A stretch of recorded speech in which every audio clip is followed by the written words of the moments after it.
Westview High School on the map officially in Class 2A. And the Westview Warriors go to 25-3 on the year. Troy Neely wins his second state championship.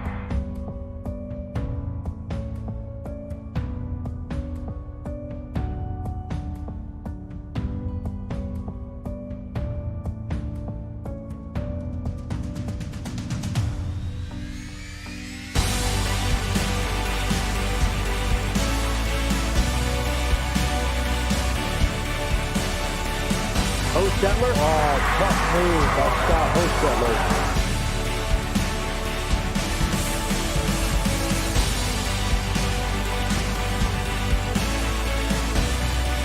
Bounce pass to Rensberger. And he puts it in off the glass.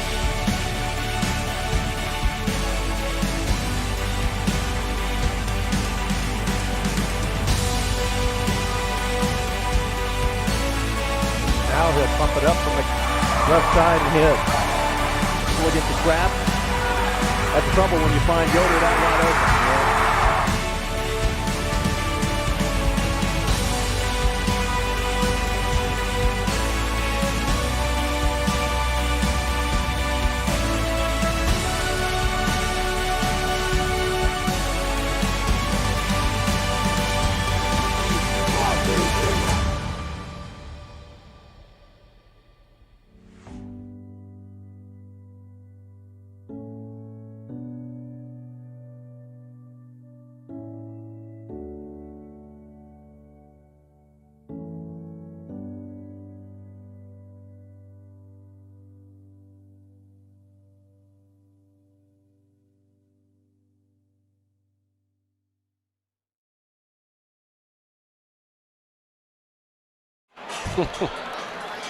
Good evening, everyone, and welcome to the semifinal game of the Northeast Corner Conference Tournament featuring the Westview Warriors and the Prairie Heights Panthers. Both teams enjoying fine seasons, with the Prairie Heights sporting an 11-1 one-loss record and find themselves atop the conference standings with a 5-1 mark.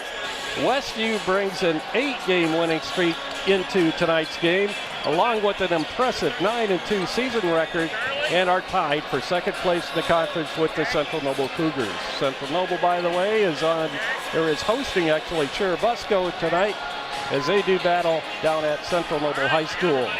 And the winner of that game down at Central Noble and the winner of this game tonight will be matched up down at Garrett High School for the NECC Tournament Championship tomorrow night. So sit back, settle in, and get ready for some great high school basketball action from Westview. Tonight's game is brought to you by Tiffany's Restaurant on East Lake Street in Topeka, featuring nightly specials and a delicious buffet. Also by Height Auto Body, US 20 West in LaGrange. Topeka Do-It-Best Hardware at the Blinker Light in downtown Topeka. Also by Topeka Pharmacy, your friendly hometown pharmacy. By Dale's Dependable Handyman Service. Dale is the right man for the job.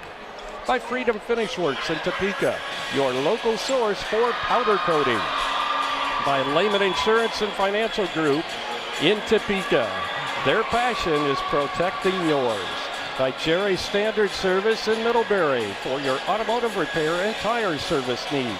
By Lake City Bank with over 50 branches in northern and central Indiana.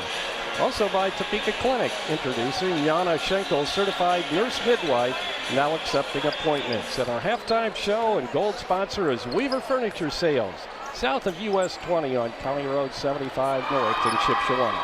Our individual sponsors are Tim and Donna Height, Dan and Dawn Byler, Jim and Liz Stump, and Oscar and Sophia Hostetler. And we'll be back with a special interview tonight. It's done by one of the students here at Westview, Avery Nickham, as he interviewed Charlie Yoder earlier this afternoon. We'll be back with that interview right after this 30-second timeout. Remodeling in the near future? Dale Fry at Dale's Dependable Handyman Service is the right man for the job. Get a new look for your bathroom, kitchen, garage, attic, or anywhere else in your house. Dale is fully trained, licensed, and insured. No subcontractors, just Dale and his son, Owen, will do the job. Call 260-463-3970 or visit dalesdependablehandyman.com. All right, I'm Avery Nickham here interviewing Charlie Yoder. Charlie, how do you feel about us being ranked under Prairie Heights and going into the semifinal conference game? I mean, I'm excited. It's a challenge, and it's going to be a cool atmosphere, and I think it should be fun. Do you have a different mindset going into this game? Not really. I think every game's the same, and you can't look at them any different. So we just got to go in there focused and ready to play like every game. All right, that's a good answer. Do you guys have a different type of offense or defense, considering they're better than most of the teams you've played this season? I mean, no, it's a similar game plan to what we've had before. When teams have 2 to 3 pretty good players, and so we're just going to use that, and hopefully it works. So same starters, I'm assuming? Yeah, I think so. All right. Are there any worries from your head coach going into this game? No, I think he has a similar mindset as us. It's just another game, and we got to go in there ready to compete and battle. Okay. Some other questions that might not be particular to the game, but who inspires you to play? I just think that my faith and just God. I try to play the game and just show my faith and help other kids and just little kids I feel like look up to me, and so any way I can affect their life in any way, it's pretty special. Good answer. What was your favorite NBA player growing up as a child? My favorite NBA player was Larry Bird. Larry Bird? Yeah. You remind me a lot like him. Any ladies, question mark? You got anyone No, you're talking to? I'm just focused on basketball right now. All right. Yep. Yeah. Stay focused. Would you say you're the most popular top dog In what? in the conference? Are you the big dog? Is there anyone you're... I mean, a lot of people think that, but I just focus on our team and helping them win in any way we I think you are possibly as can. well. How's your confidence knowing you're one of the top dogs? I mean, I just try to focus every game and continue to get better and grow, because if you're not getting better, then you're getting worse. All right. What's your opinion on the student section this year? I think it's pretty good. I mean, I like our student section. I think we have one of the best atmospheres in Indiana, so, I mean, it's pretty special. And last but not least, final question. 1v1 question mark. Yeah, anytime. All right, I'll bet. All right, thank you for this interview, Charlie.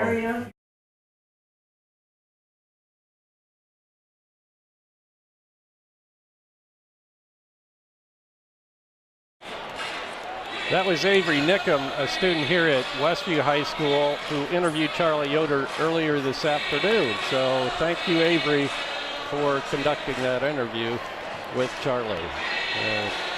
Avery, I guess, is interested in getting into the media, so good luck to Avery for that. Jamie will be back with the keys to the game right after this 30-second timeout.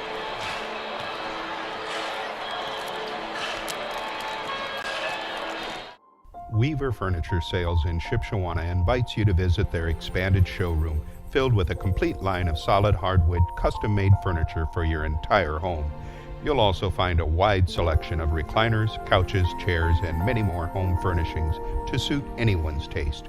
Weaver Furniture, located just south of US Highway 20 on County Road 75 North. Weaver Furniture Sales in Shipshewana, family-owned and operated since 1989. This is my coat. Can you keep it off the ground? And welcome back to Westview High School, where we got about 9.5 minutes left in warm-ups. Let's take a look tonight at the keys to the game. You know, early in this year, I think when you'd look at these two teams on paper, you'd think Prairie Heights is a humongous favorite. You know, they're the right. Everybody just talked about the big dog. Well, they're the big dog in the conference. Literally, you know, they got the biggest team. And I think one key tonight is on the rebounding end of things. We got to keep it even. You know, if we don't out-rebound them, that's one thing, but we can't get beat decisively on the rebound. We have got to block them out. We cannot get them easy shots. Number two, they like to drive the ball, congest the middle, and stay in front of them. Don't be on the side of them. They're pretty shifty, so just stay in front. And that kind of goes along with number 3. Play defense without fouling. Perkins, one of their leading scorers, what was his name, Mike, I think? Mike Perkins, Mike Perkins.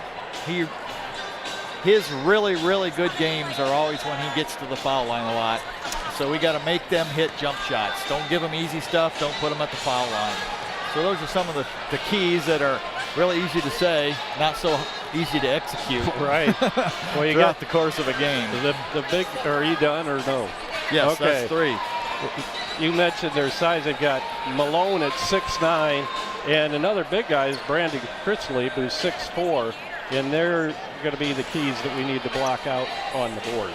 Yeah, they have 3 really good players. Of course, Malone, who, if you leave him open, he'll hit a 3. And then you got Chrisley, who's been a really good player in the lineup since he was a sophomore. And he can hit outside, he can drive to the basket, very athletic, he's dangerous in transition. I think he had a game this year. I think he's their 3rd leading scorer on the year, and I think he had 36 points. Yeah, he did earlier. Yeah. So, and Perkins had, I think, multiple 30-point games last year. Now, we had Elijah Hale shut him down last year multiple times, and he's probably looking forward to this game more than most because there's no Elijah out there. But they just have a lot of weapons, and we have to be able to slow them down. I think you might see a variety of defenses from us just so they don't, they may have 5 most talented players, but it's about a team game and strategy and what can we do to counteract their strengths. On the other side of it, we might be a little quicker this year at positions 1 through 5 than we were last year. And that may play to our advantage if we pull Malone away from the basket. One thing Malone likes to do is block shots. And he'll go for about any fake, and he's in foul trouble almost every game. Right. So can we get him in foul trouble, get him off the court? Because really, I think if you take him off the court, the teams are even, and we may even have an advantage. So. Oh, I agree. Some things there to look at. Their outside shooting, and I'm assuming these stats are right because they came from a pretty reliable source. It should come right from the school, and that's Max Preps. But they are shooting 43% from three-point land, and they're shooting 61% from the field, or from two-point territory. So the 43%, you've got Chris Lieb shooting 53% from three-point from the arc. Beyond 53? The arc. Yeah, 53%. Wow. And then Perkins is shooting 48% from beyond the arc. So it's just unbelievable. I looked at that and looked at it again, and I think I had sent, or did I send you that link today? I'm trying to think. Well, if you did, I didn't see it. But those are incredible stats. I would say if there's one thing to nitpick about Prairie Heights, it's their schedule. Right. They have not played a strong schedule. Now, Westview listeners might want to look away when I say this, but we lost Cherubusco here. They beat Cherubusco by 26. So yeah, that's a bit scary. There is one common opponent so far. Actually, 2. They lost to Angola. We beat at home. Right. We beat Angola at home. So there's that. That's why I think early in the season there was a much bigger difference between these 2 teams than there are now. So overall, Prairie Heights is averaging 60 points a game and giving up 42. So they have an 18-point differential there between points allowed and points scored. And again, that helps when you play a weak schedule. Whereas we are up to, I think, 10 now. Yeah. We're averaging 61.5, and we're giving up 50.5. So that's actually an 11-point difference, which, considering the schedule we've played, is pretty good. Yeah, it is. We have played Hamilton, and we blew out Lakeland and Fairfield. So that definitely helps, but that all goes into it. Right. But Prairie Heights has played Concord, who is just dreadful, especially for a 4A. Garrett and Fairfield, who are at the bottom of the conference. Bethany, Elkhart Christian, I don't know much about them. They did beat them by 2 points. At Eastside, who I'd say probably is a mid-level conference team. And then Whitco, Cherubusco, West Noble, Bronson, Michigan, then they lost to Angola, then spanked Fremont in the first round, or they had a bye. but the second round of this tournament. So some of the stats, Prairie Heights, you know, when I found this out last week when Cherubusco beat us here, they dumped the water on their coach. They partied like they won the sectional. Wow. They'd been pointing to that game for a long time. Oh, yeah, sure. It's the third game of the year, and they're partying like they've accomplished something when we gave it to them with 18 turnovers. But I'm regressing a little. Prairie Heights, in their last 29 games, has won 25 of them. They lost to Angola, and the other 3 losses are all to us. That's right. It makes sense. So we're the only team that's beat them, other than Angola the other night, in the last almost year, because it started about mid-season last year, the first time we played them in the conference tourney. And since then, the rest of that year, they didn't lose except to us. Wow. 3 times. And so we've seen the vociferous attitude of their fans before, and we've won 9 out of the last 11. And overall, against Prairie Heights, Rob Yoder is where'd it go? 21-4. Well, I know we've lost 4, and yeah. So those are the only 4 pretty ever. Impressive, yeah. Yeah, I think I was on the 35-4 in recent history, which goes back, what, at least 17 years, I guess. Yes. Rob's been here that long. So. Yeah. In fact, the first loss in by us to them in history was one year I was helping to coach, and that was disputed because it was a bad call at the end of the game. Oh, yeah, I remember that game. So we'll take that out because that didn't count. So they've only lost 3 times. We've only lost 3 times to them, but all those records mean very little tonight, other than the fact that Prairie Heights has a significant revenge motive tonight. Definitely. And, you know, we beat them 3 times. We're a whole different looking team this year, and I'm just really interested to see how we match up, how Prairie Heights matches up, how they guard us, and some of the in-game adjustments that are bound to happen. Well, Jamie, you mentioned off the air that this is the biggest crowd I think we've had at Westview, or you said that it was the biggest crowd since we played LaVille in the sectional. And I would have to agree with that. I think it's jam-packed all the way back of us and looking in front of us. I think across the way, I'd have to go back and look at the tape, but I think in sectional last year there were a few seats open up there. And there's a few open up there now, but it's really good to see a crowd like this. I know I showed up at about the same time. In some games, I can park in the main parking lot and get a decent spot. And this time, I am way out in front of the school, about the halfway to Middlebury, the front door there. Yeah. So it's good to see. I know part of it was the girls' crowd that was here first, because that's 2 different schools yet. But most of them have cleared out, I believe, and we are ready for a raucous atmosphere. I think another key for us tonight, I mostly mentioned defense, is I think we're going to have to hit outside shots. Oh, yeah. You know, we've had some really good games. You mentioned Prairie Heights shooting 43% on the year from 3. We are just at 30. Right. Charlie's at, I think, 27% on the year. Blake's at 50%. But other than that, we haven't proven that we can do it in big games. Not consistently. Yeah. So I think it'll be key to hit some of those tonight in order to pull a win out of here. So Prairie Heights shooting 43% from the field from beyond the arc. Westview at 30, like Jamie said. And they're both about even, 61% from 2-point range for Prairie Heights and 62.5% for Westview from 2-point range. And free throws are similar, 73.4% from the line for Westview and 77% for Prairie Heights. Yeah, we struggled from there a little bit lately. Yeah, we have. So we're due for a good night. So Prairie Heights at 11-1 and Westview at 9-2 as we get ready for the starting lineups for this ball game tonight. Tony Everidge is in his 2nd year at the helm of Prairie Heights, 31-7. He'll go at 1 guard with Chase Batchelor. That's him, number 4, 6'1" freshman, averaging 3.7 points per game. Brandon Chris Lieb, 6'4" senior, averaging 15.8 points per game. Then we have Mike Perkins, a 6-foot even senior, and their leading scorer, averaging 19 points per game. Also, Elijah Malone, a 6'9" senior, averaging 17 points per game. And Seth Troyer, 5'10 junior, wearing number 12, 5'10 junior, averaging 2.6 points per game. Charlie Yoder first out for Rob Yoder's Westview Warriors, averaging 29.2 points per game, 6'5 and a senior. Blake Egley, a 5'7 senior, averaging 7.3 points per game. Lyndon Miller, averaging 3.5 points per game, 5'11 junior. Drew Lettweiler, 6'4 junior, averaging 9.1 points per game. And Luke Miller, 5'11 junior, twin brother of Lyndon Miller, averaging 6.4 points per game. So we're ready for basketball.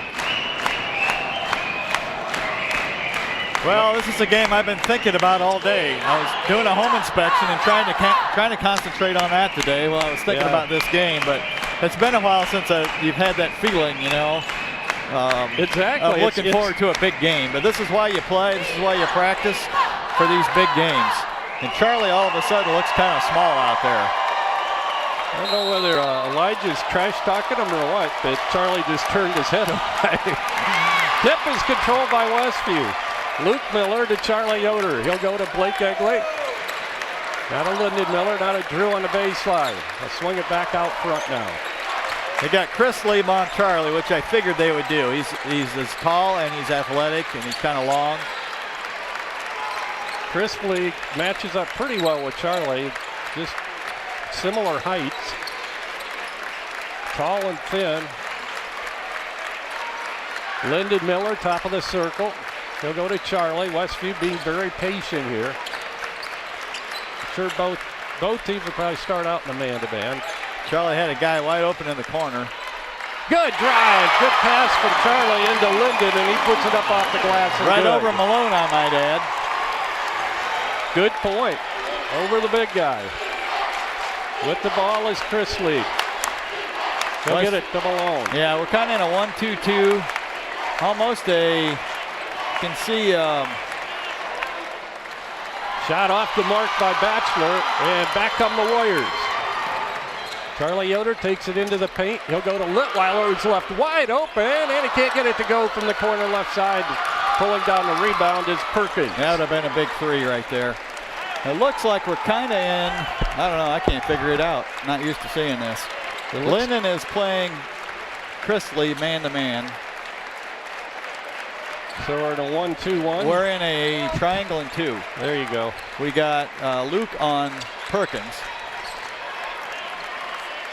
And Lyndon on Chris Lieb, and the rest of them are in a triangle. With two guys, our two longest guys, around Malone.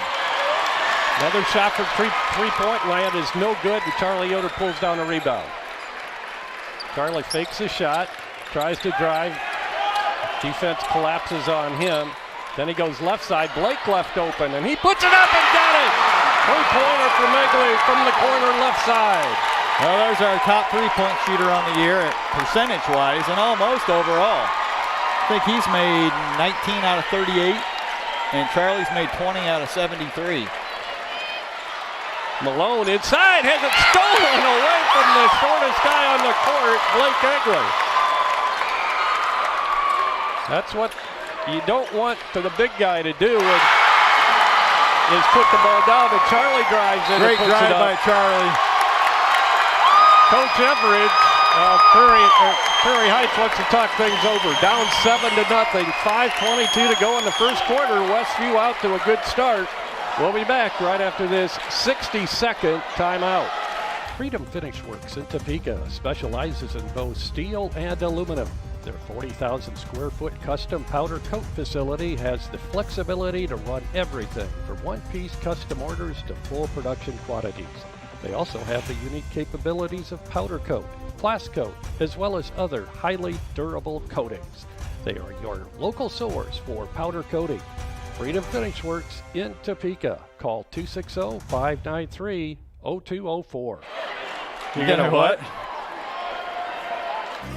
Mouth-watering home-cooked meals, nightly specials, large buffet, breakfast buffet on Saturday, chicken, shrimp, shrimp and beef brisket on Saturday night, and Tuesday's lunch chicken buffet. These are what you'll find at Tiffany's Restaurant in Topeka. Top off your meal with a slice of their delicious homemade pie. That's Tiffany's Restaurant on East Lake Street in Topeka. For carry-out orders, call 260-593-2988. Batchelor gets it left side of Troyer. Back out to Batchelor. Long three by Chrisley. It won't go. Tipped around into the hands of Troyer. Now to Malone, and he gets it to roll in off the front of the rim. Well, they're going to get a few of those just because of their athleticism and length. We just want to limit it. Charlie Yoder with it out front. He'll drive, pull it back out. Get it out front to Litweiler. Now to Charlie, being hawked on defense there by Chris Leap. Now a switch as Perkins gets him. Bounce pass inside. Good strong arms by Luke. And a three by Charlie is good from the corner. Well, I'm not sure what play that was, but it worked. Well, I think Luke was looking for the shot underneath. He didn't have it, but Charlie became open on the left side in the corner. Well, one thing. Well, knocked away and stolen. Another steal by Westview. So far, the Warriors clicking on all cylinders. Now Drew. He gets it to Blake for a three. And he got it! Second three of the night for Blake Egley. And Westview's up 13-2 over Prairie Heights. One thing this team's become really good at is finding one another when they're open. It's so much improved from early in the year. Troyer with it out front. He'll go to Batchelor. In the corner, back to Troyer. He'll swing it out front now to Chris Lead, number 10. He feeds Malone at the free throw line, and he has it slapped away again. Charlie gets it to Blake. Back to Charlie between the circles, looks back at Coach Yoder, and then gives it to Drew. Ticking down toward the 3-minute mark in the first quarter. Westview with the big lead of 11, 13-2 over Prairie Heights. Charlie has it stolen away now as he was double teamed on the baseline. Yeah, it's forcing things a little bit there, and that's when we get in trouble. Perkins now with it, tries to drive on Luke. He gives it off to Troyer, back out front now to come to Batchelor, down to Chris Lee.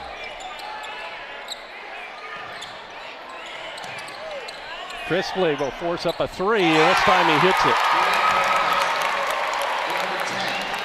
It's amazing how you turn the ball over and they hit a shot on the other end. It just seems to be a cause and effect. That happens so often, it seems like, in this sport. Charlie backs it up. Here's where we got to keep it moving. Ball tipped away and stolen by Batchelor. He'll get it to Perkins. Perkins drives. He tries to force it up, but he can't do it as Drew Litweiler looked like stole it away cleanly, but he's going to pick up the foul. First foul on Drew. 2:02 to go in the first quarter. Westview leads it 13-5. Mike Perkins, the 6-foot senior, at the free throw line for Prairie Heights, and he hits his first one. 84% free throw shooter is Perkins. Chase Batchelor, the freshman, comes out. Batchelor, a familiar name from the Prairie Heights area. Second shot is good by Perkins as well. Certain names just seem to keep filtering through schools, don't they? That's true. Yoder's and... Yeah, Yoder's definitely for us.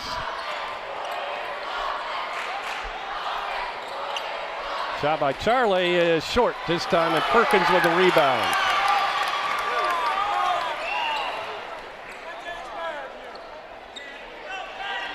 With the ball now is Gavin Kohler, who's come in. And also is Ethan Hoover. I remember him from last year. Pass inside to Malone. We go back outside, wide open for three as Kohler can't get it to go. And Rebound comes down to Charlie Yoder. Inside pass, Luke, and he puts it up off the glass and good. Well, that was a risky catch and shot, but he knew if he caught it and came down, he wouldn't have time to go back up with Malone steaming down on him. Good point. He wouldn't have had a shot then. 15-7. Shot by Ethan Hoover is good.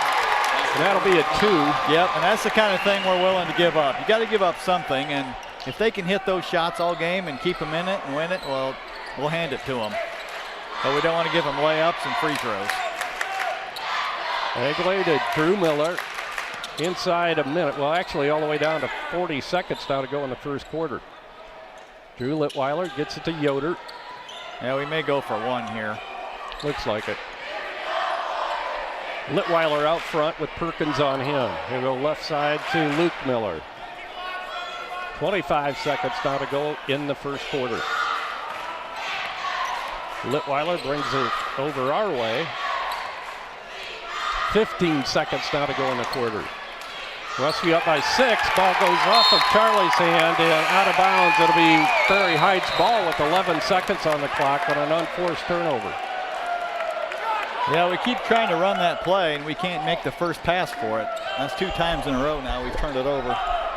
Brady Yoder and Mason Yoder check in for Westview as the Miller twins will take a break. Chris Fleed, loose ball on the floor, battle still battling, and what do we have? A held ball. Travel for Prairie Heights. Well, Mason came in the game, and it took him about 5 seconds to make an impact, so. He's everywhere. Yep. I tell you. Litweiler gets it into Charlie. He'll put it up, and it's going to be no good. So we played the first 8 minutes in this semifinal contest between the Westview Warriors and the Prairie Heights Panthers in this 2020 Northeast Corner Conference Tournament. Westview leads it 15-9. We'll be back with a second quarter right after this 60-second timeout. If you're looking to replace or repair your home appliances, Topeka Do-It-Best Hardware is your local stop for Amana, Maytag, and Whirlpool appliances. Featuring in-home and in-store service and parts on most makes of home appliances. See JJ for all your appliance needs at Topeka Do-It-Best Hardware, an authorized Whirlpool and Maytag service center for over 40 years, located at the Blinker Light in downtown Topeka. Call them at 260-593-2973. Have you ever been unpleasantly surprised by a purchase and wish you had done more investigation before buying? Gold Key Home Inspections is here to help give you peace of mind about one of your largest investments, your home. Our inspectors are trained to expertly evaluate all aspects of your potential home and give you information to use in making an informed decision. Don't gamble on your future. Give Gold Key Home Inspections a call today to set up your appointment.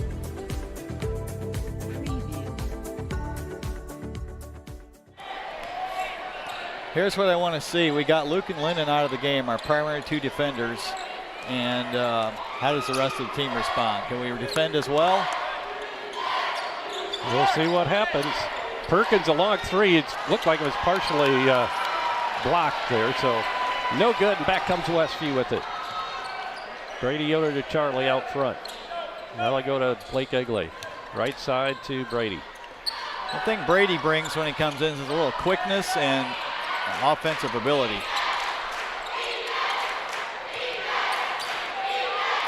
Charlie up top. They'll go to Mason. Good ball movement. Drew Litweiler right side to Brady. Out front to Charlie.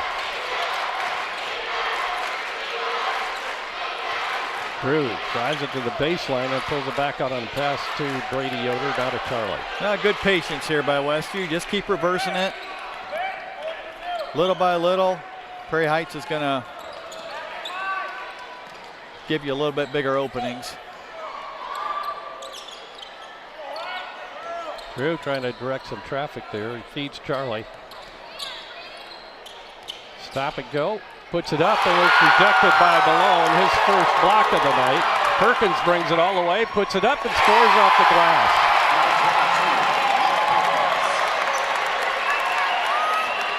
Perkins weaved through the traffic and was able to get it in. So we got a 4-point ball game now at 15-11. Hook shot by Drew is nothing but net. Yeah, that's an advantage, I think. And a steal by Charlie as Prairie Heights went to sleep getting the ball in. So big 4-point turnaround there within just a few seconds. Yeah, I think Charlie felt bad about the previous set when he forced a shot. Well, almost stolen, and it is now by Mason. Pass up court, Litweiler, he has it blocked, and what do we have? We're going to have a foul on Malone. A foul, and I wonder if that couldn't be goaltending. He slapped the backboard, Yeah, with the ball on the rim. Surprised Rob didn't question that. Litweiler at the stripe. Malone picks up foul number 1. And Drew hits. Drew shooting 70.4% from the free throw line. Back into the game comes Batchelor. Also coming in is Logan Knott, a senior, number 23. Litweiler shot off the back of the rim, and Malone pulls it down. He'll go to Perkins. Westview up by 9, 20-11, 5:50 to go in the first half. Well, Mason's done a nice job on Chris Leap so far. Well, shut him down, or yeah, he did get an early 3, I guess is all. Batchelor with a 3, and he misses. Rebound, Brady Yoder. He'll get it to Charlie. Charlie goes left side of Mason, now right back out to Charlie. He drives, gives it off to Drew. Drew right back to Charlie. Here we're getting kind of hung up on one side. Mason with the jumper, and it won't go. Knocked out of bounds. Last touch by Prairie Heights as Chris Leap dives into the cheerleaders. And there he had that caused by Blake just going after the ball. So a good extra effort by Blake that time. Blake's coming out for a rest, and back into the ball game coming in is Ben Burkett. Charlie with it. Inside to Luke or Linden, and then Brady, his first shot attempt of the night is off the mark. Charlie almost had another steal as Perkins comes up with it. He'll go right side to Batchelor, right back out front to Perkins. Not a crisp lead. In the corner, now inside to Malone. Malone will put it up and hit.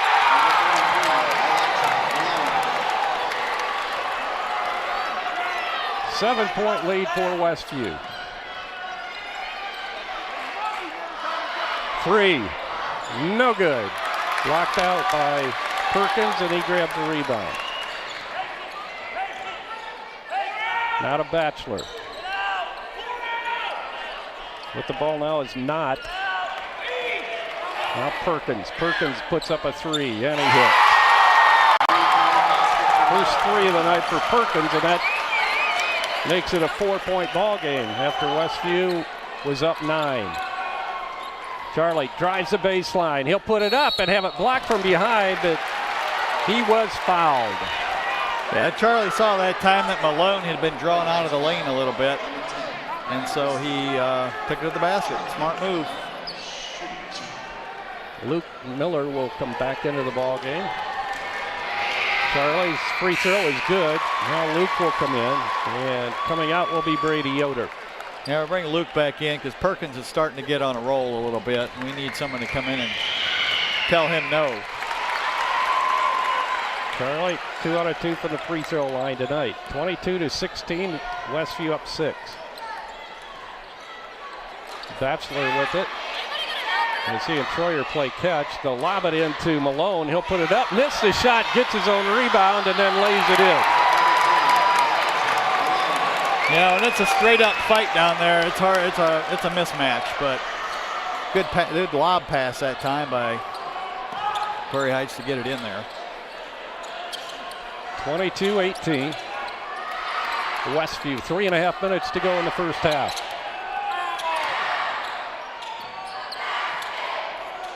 Lyndon Miller gets it into Luke Miller. Now to Charlie. Drew left wide open for 3, and he hits. He hits one. Look for him to hit 4 in a row sometimes. He can get on a roll, and he's struggled there this year so far. That's a big shot. 25-18. Westview back up now by 7. Bachelor. Now he'll take the three, and it's going to be off the mark, well off the mark, and chased down by Drew Litweiler. Drew brings it across the timeline. Then he get it to Charlie. Charlie pops a three, and it's no good. Malone with a rebound. Outlet pass comes to Perkins, and he'll bring it up across the time stripe. Perkins drives, fall-away jumper is no good. Tipped into the hands of Charlie Yoder. See, Luke made him take a little tougher shot that time. Charlie all the way down, has it deflected away, and then Charlie grabbed the basketball, but he had his feet out of bounds. Well, they're giving it to us. They're saying the ball already hit before he touched it. So it'll be Westview basketball, and a timeout called by Coach Everidge of Prairie Heights with 2:06 to go in the first half. Westview 25, Prairie Heights 18. Back right after this 30-second timeout. Does your paint job need a refresh? Got too many dings and scratches? Let Hyde Auto Body take care of it for you. No matter the type of vehicle, motorcycle, trailer, or truck cab, Hyde Auto Body's experienced paint specialists will attend to every detail, so you don't have to. We aim to be #1 in customer service, and your satisfaction is always guaranteed. We're located west of State Road 9 on US 20. Hyde Auto Body, a trusted name in the community for over 20 years.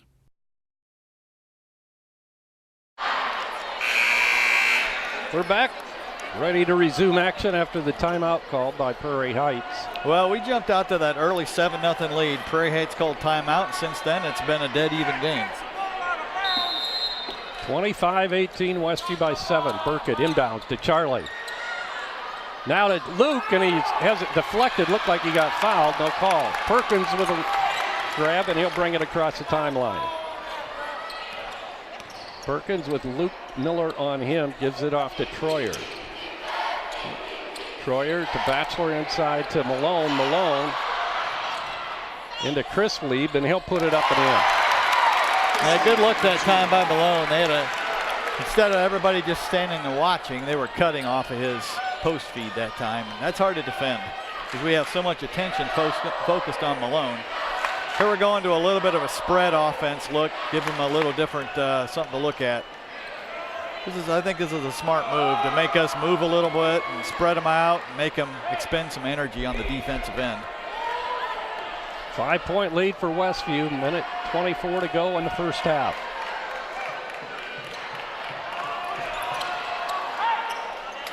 Might be a chance here also to get Malone another foul if he's going to go out there and reach on the perimeter. Yeah, he's coming out on him. Luke gets it to Drew, out of Charlie. Inside a minute now to go in the first half. And a bump, and it's going to, they're going to call an elbow. I guess.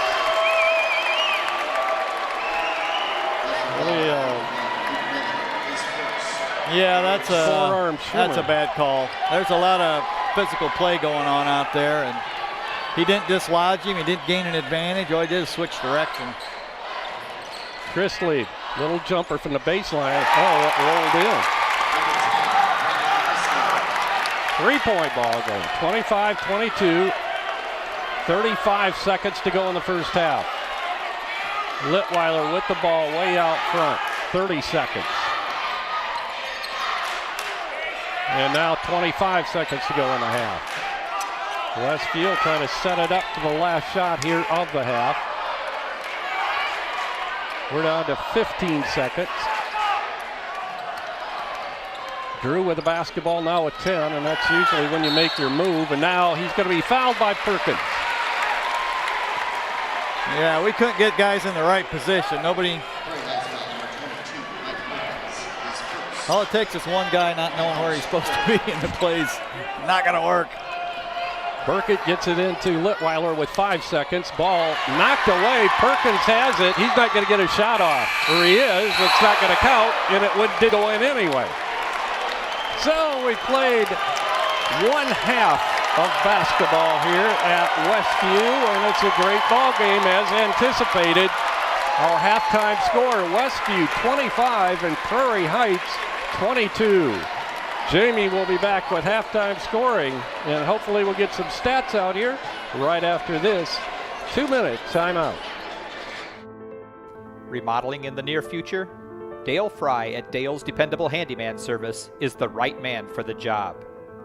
Get a new look for your bathroom, kitchen, garage, attic, or anywhere else in your house.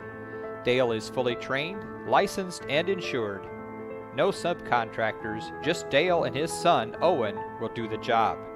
Call 260-463-3970 or visit dalesdependablehandyman.com. Want to know what I like best about playing basketball for my high school? I like it because it's a place where my friends get to see me play. I like it because I'm playing for someone besides myself. I'm playing for everybody in my school and every person in my community. Indiana high school sports.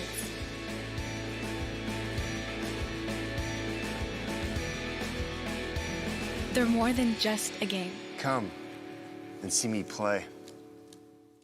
Freedom Finish Works in Topeka specializes in both steel and aluminum. Their 40,000 square foot custom powder coat facility has the flexibility to run everything from one-piece custom orders to full production quantities. They also have the unique capabilities of powder coat, blast coat, as well as other highly durable coatings. They are your local source for powder coating. Freedom Finish Works in Topeka. Call 260-593-0204. Mouth-watering home-cooked meals, nightly specials, large buffet, breakfast buffet on Saturday, chicken, shrimp, and beef brisket on Saturday night, and Tuesday's lunch chicken buffet. These are what you'll find at Tiffany's Restaurant in Topeka. Top off your meal with a slice of their delicious homemade pie. That's Tiffany's Restaurant on East Lake Street in Topeka. For carry-out orders, call 260-593-2988. Back at Westview High School, where Westview leads Prairie Heights 25-22. We got about 40 or so remaining at halftime. Let's take a look at the individual scoring. First of all, Westview started off on a 7-0 run to start the game. Prairie Heights called a timeout, and since then, it's kind of been back and forth, but Prairie Heights has slowly creeped back into it. I think we had a 9-point lead at one point, 20-11, but Prairie Heights has got some baskets going to the hoop and got some easy stuff and creeped back into it. So for Prairie Heights, Ethan Hoover, number 5, a 5'10 senior, has a bucket for 2 points. Brandon Christlieb, one of their top scorers, number 10, has 7. He's got a 3-pointer and 2 field goals. Mike Perkins, their leading scorer, number 22, a 6-foot senior, has 7 points. He has a 3-pointer, a 2-pointer, and 2 free throws. And Elijah Malone, the big guy in the middle, has 6 points on 3 field goals for a total of 22 for Prairie Heights. For Westview, Charlie Yoder has 7. He's got a 3, a 2, and 2 free throws. Mason Yoder had a bucket for 2 points. Blake Egley has 6 points on 2 3-pointers. He had 2 of those in the first. He had both of those actually in the first quarter. Lyndon Miller's added a bucket for 2. Drew Litweiler has got a 3-pointer, a 2-pointer, and a free throw. So he's got 6 points total. And rounding out the scoring for Westview is Luke Miller with 2 points. We don't have any team stats here yet, but as we take a look at some of the keys we talked about before the game, we talked about rebounding. And I don't have the stats in front of me, but I would say that we more than held our own on the boards. There weren't a lot of boards to go around. I think both teams shot it pretty well, and so there weren't a lot of rebounds to go around. But now we just got handed some stats here. Let's see if I'm right with my guess. Rebounds, let's see, Prairie Heights had a total of 10, and we had 7. So we didn't out-rebound them, but we held our own, and that's what we were looking to do.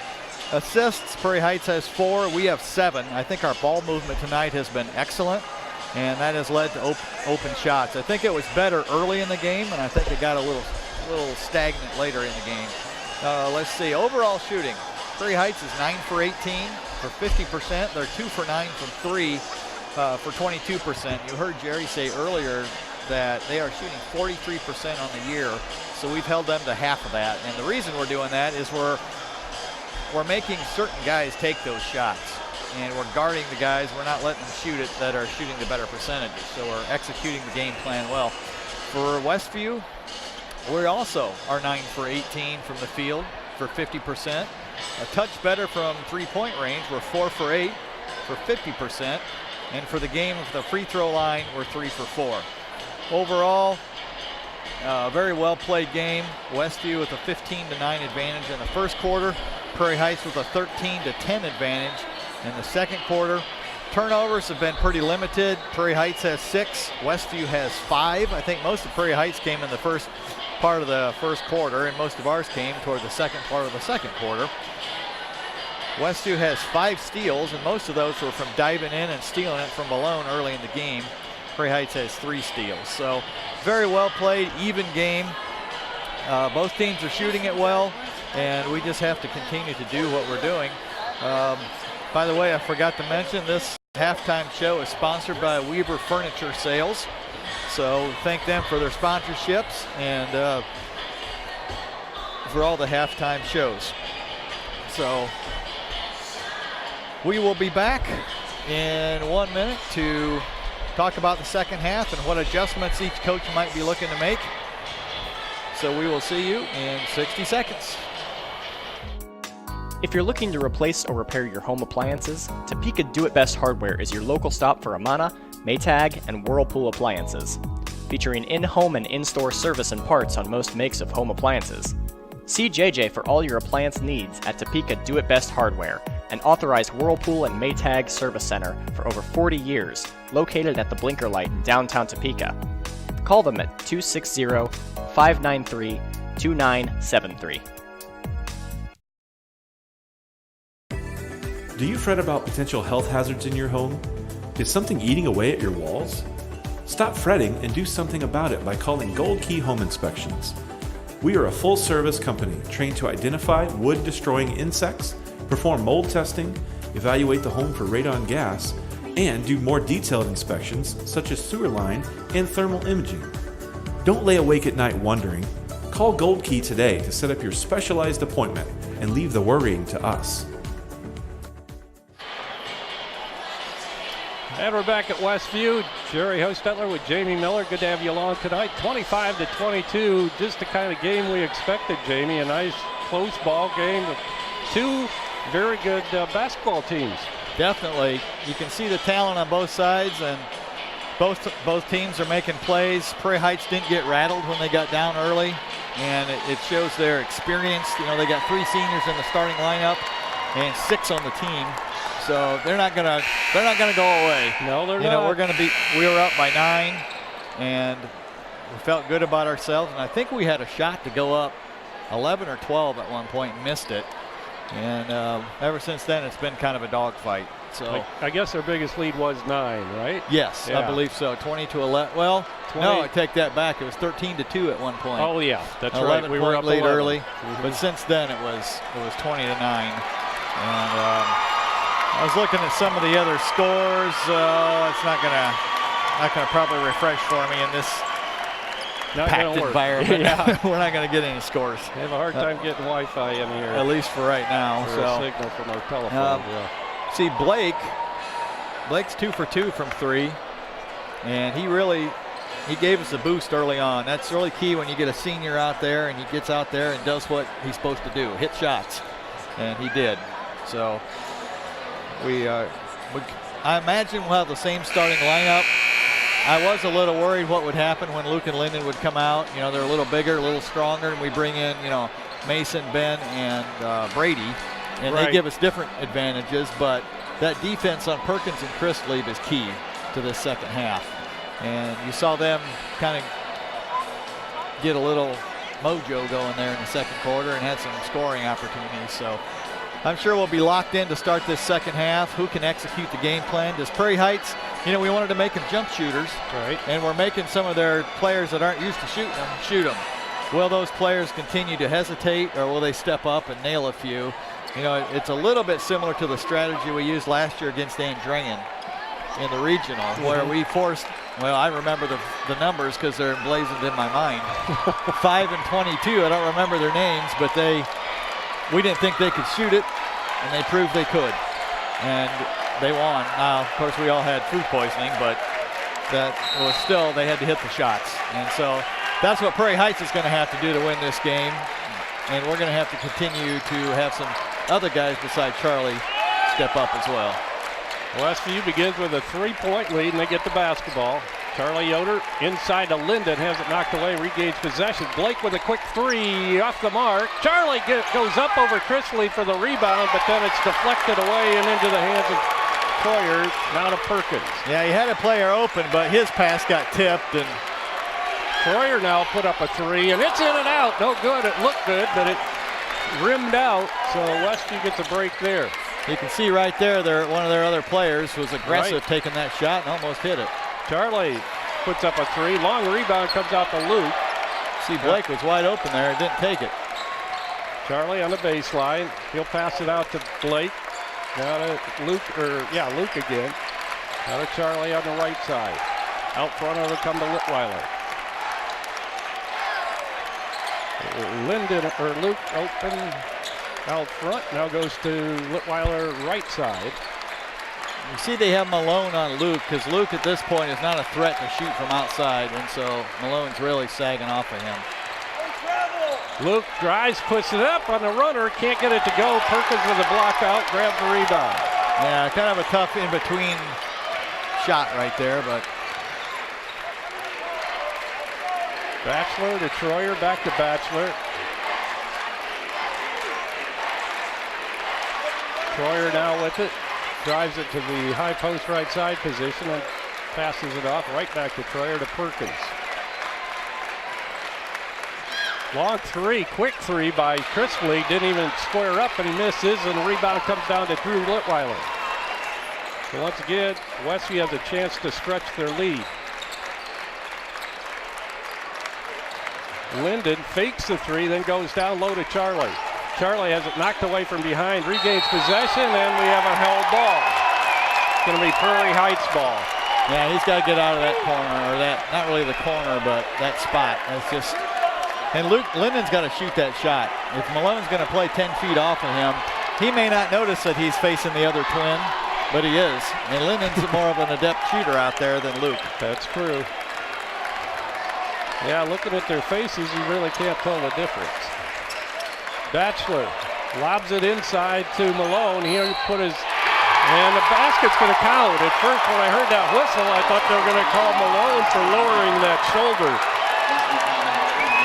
I think they got Blake hitting him on the arm. Okay. That's who they called it on. Blake picks up his first foul. The basket does count. That makes it a 1-point ball game.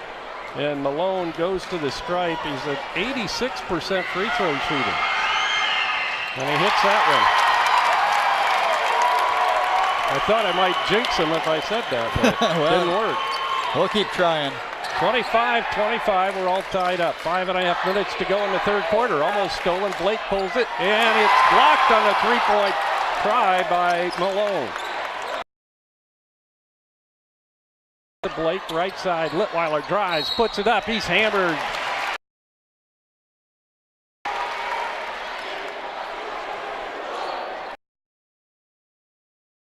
Challenges when he is under that. A nice job of staying out of foul trouble tonight. Free throw, the second of the night.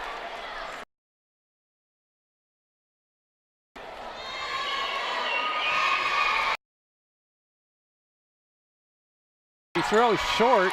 Malone tips it into the hands of Charlie. Up to Blake for a three, and it's battle, and we're going to have another jump ball tonight. But he's usually not that far off. It looks like he's shooting a girl's ball into that basket because it.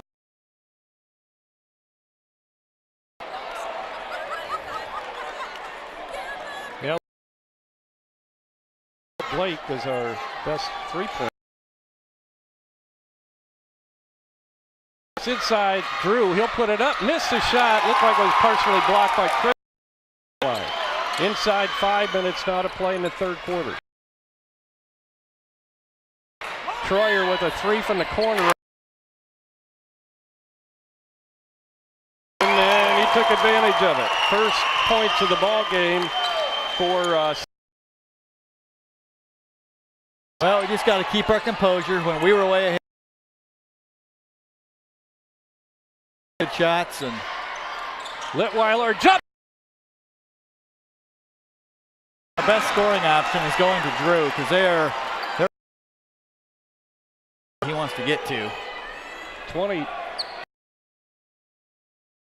Tied up, has it knocked away, and we're going to get a two-shot.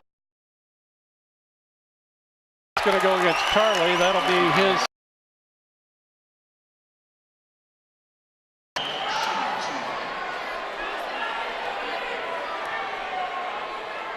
I think. Yeah, he looks I like think if any. Right. And not as aggressive as you'd like to see a guy with those skills, but he's a little more determined this. Eyes for the rebound. 29-28, Prairie Heights by 1. Luke with the ball. He'll get it to Charlie. Now to Litweiler to Charlie Yoder in the corner.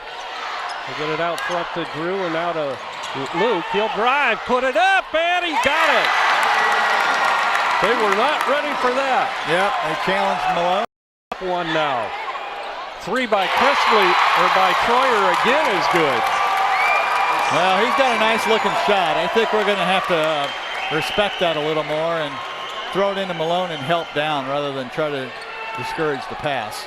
32-30. Charlie with the runner misses. Loose on the floor, picked up by Luke Miller. Charlie now has it partially deflected into the hands of Lyndon Miller. Drew from the corner, right side, he hits, and that's a three. Wow. That's quite a game. What a ball game. 33-32. Westview now by 1. Malone inside. Troyer again, and he misses this time. Rebound, Lyndon Miller. He'll hand it off to Charlie and throw bring it it to Drew. Inside it goes to Luke Miller. Yeah, Drew's feeling it. Well, he has a tendency to step up when needed. He does. He's definitely needed now. Now a foul's going to be called on the floor. Shot won't count. And the foul's called on Chrisley. That'll be his second. Well, I think the thing I'm thinking about right now is we could face these guys 3 times. Yeah, we could. And as much as you want to win this game, both teams do, it's just the start. I know.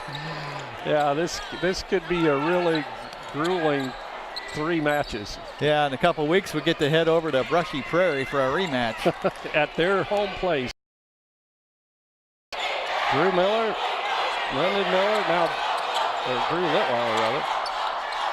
Charlie with it. He'll drive on Chrisley, be picked up by Batchelor. Now to Lyndon Miller. Inside to Drew. Luke left open. Now he'll take a little 15-foot jumper. Can't get it to go, and the rebound's pulled down by Perkins. Yeah, he's thinking too much.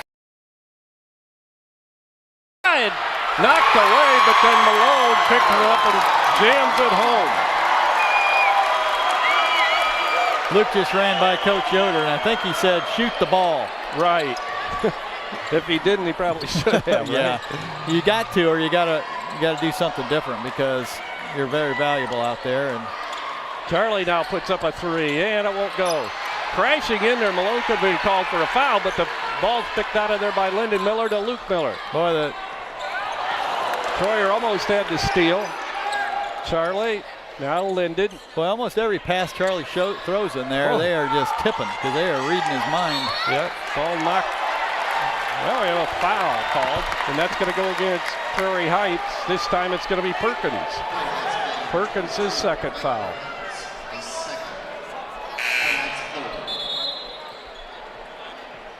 Back into the ballgame for Prairie Heights is Logan Knott. 6-foot senior Chrisley comes out. Charlie looking to inbound, gets it into Lyndon. Right back to Charlie on the touch pass. Now to Lyndon. He drives it down the lane and then dishes it off. Dangerous pass, but it's grabbed by Luke. Now to Charlie. Yeah, we need to keep moving the ball. Keep swinging it. Charlie, another three, and it won't go. Malone with a rebound. Almost has it knocked away, and now they're going to call a foul on Linden. Good defense.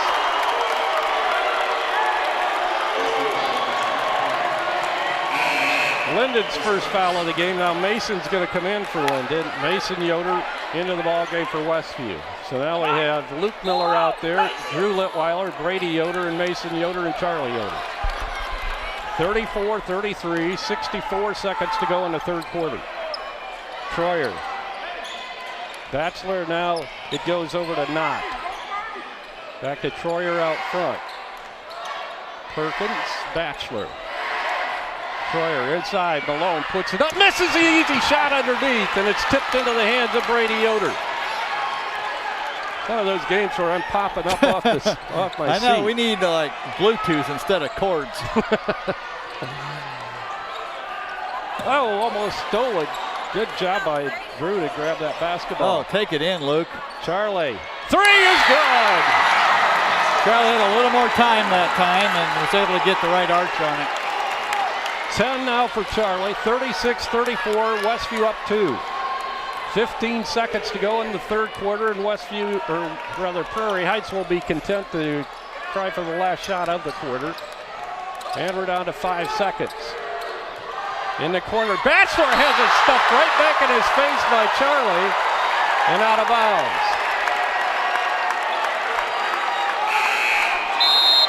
Chrisley back in a hurry. Sure, they're going to have to. They have 2.5 seconds to get a shot off. Chrisley is going probably to lob it into Malone, I would think. Yeah, I would think that would be a decent option here. It's lobbed into Malone. He'll put up a three, and it's no good. That's not a bad option either, because nobody can block it. That's right, and he's a good three-point shooter. 36-34, Westview by 2 as we will start the fourth quarter of play in 60 seconds. Does your paint job need a refresh? Got too many dings and scratches? Let Hyde Auto Body take care of it for you. No matter the type of vehicle, motorcycle, trailer, or truck cab, Hyde Auto Body's experienced paint specialists will attend to every detail, so you don't have to. We aim to be #1 in customer service, and your satisfaction is always guaranteed. We're located west of State Road 9 on US 20. Hyde Auto Body, a trusted name in the community for over 20 years.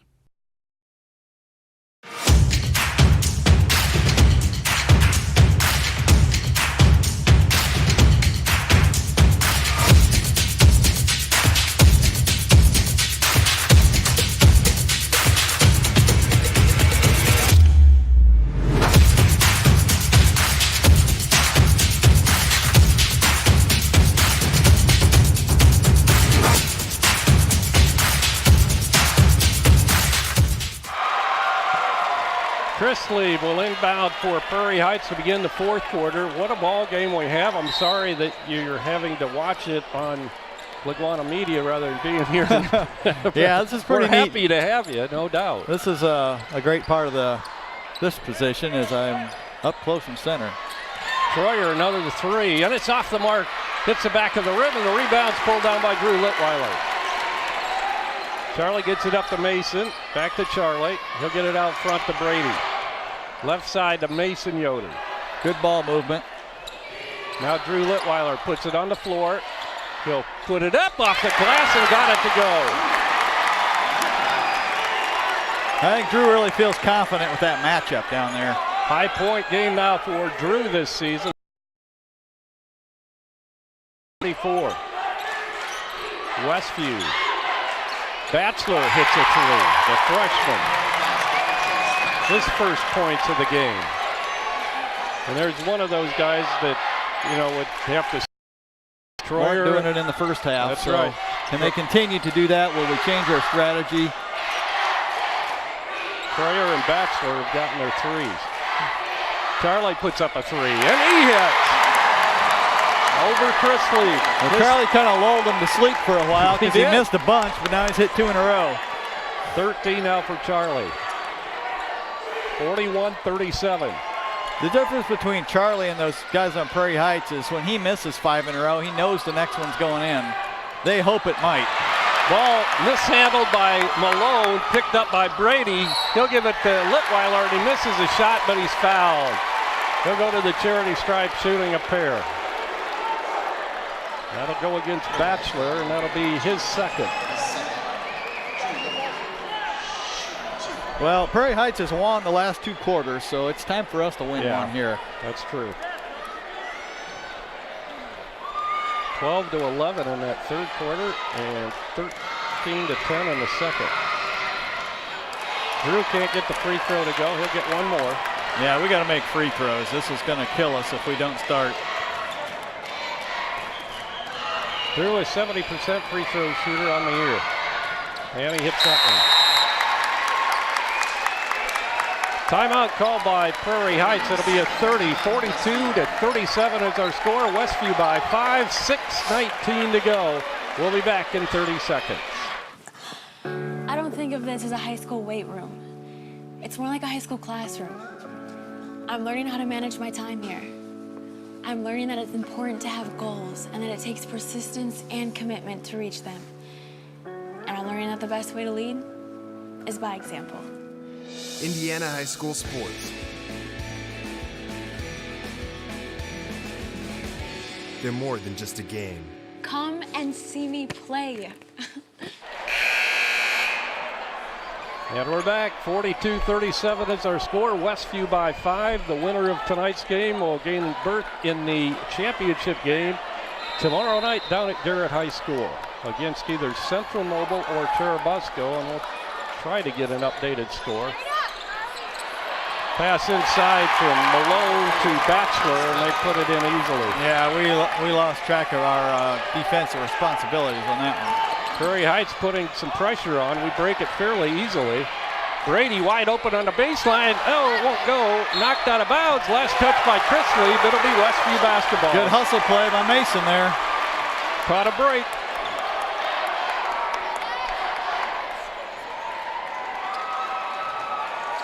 Mason can make things happen. Charlie looking for a pass in, and he gets it into Brady. He'll get it out front to Mason, now to Luke. He'll go to Charlie. Brady Yoder, right side of Mason Yoder. Now to Charlie. It's going to be deflected, so Charlie can pick it up even though it went over the half-court stripe. Good play by Charlie. Stop and go, and then he went. Yeah, he hesitated a little bit, did a nice crossover. Layups. Good defense by Brady Yoder, the freshman. Almost got us again on that one. They did. I think we're trying something a little different out there defensively, and somebody keeps forgetting their responsibility. And Chrisley took an extra step after he grabbed the pass, so Westview a chance to lengthen their lead. Once again, Prairie Heights will apply the pressure. 5:21 to go in the ball game.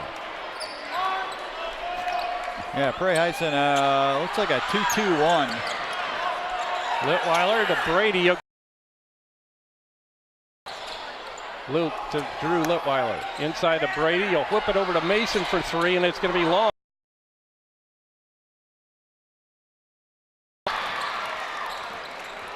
Perkins drives. Gives it off to Batchelor, quickly out to Troyer, inside to Malone. He'll put and just lay it in on the front of the rim.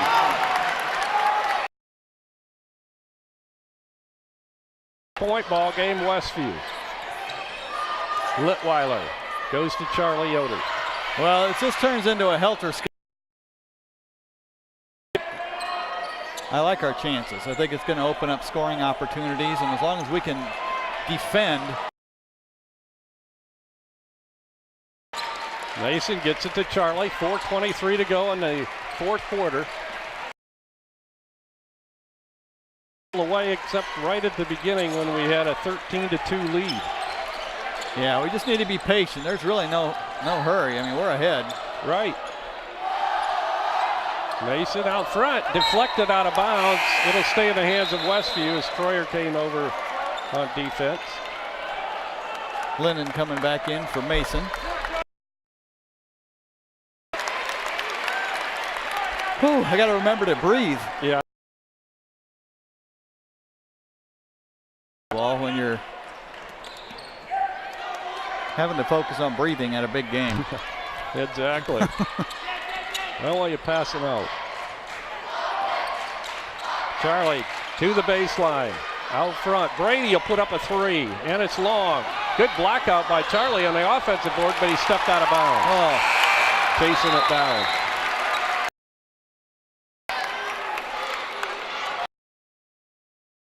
Had the three, didn't take it. Yeah, I think if he'd have been in the game a little longer. Now he's going to take it, and it's going to be long. Malone all alone for the rebound, and now Prairie Heights a chance to take the lead. 44-43 is our score. Westview by 1. Malone, double team. They'll get it to Kohler. Kohler out front to Perkins. Inside Malone, right back to Hoover. Hoover shoots it back out front to Kohler. And now Chris Lieb is fouled as Luke Lindenmiller reached in and fouled him. Well, good effort play that time. That was the right call. He did knock him over and going for the ball. Now Luke's going to come back in for Blake Egley. Linden's second foul of the night. Timeout is called. I think this time it was by Rob Yoder at Westview. I think Prairie Heights. Oh, okay. Yeah, Prairie Heights called it. So at 2:24.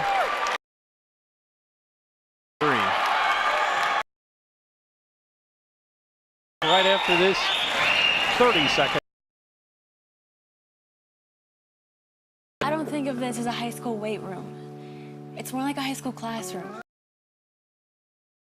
Learning that it's important to have goals and that it takes persistence, and learning that the best way to lead is by example.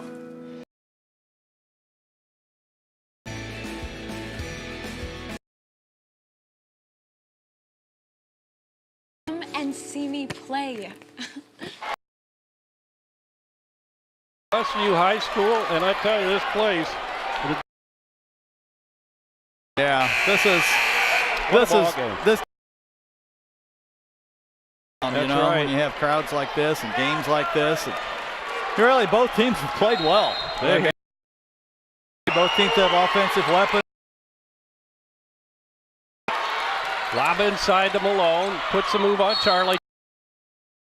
But it's going to be a foul on Charlie. Make him earn it rather than dunk it.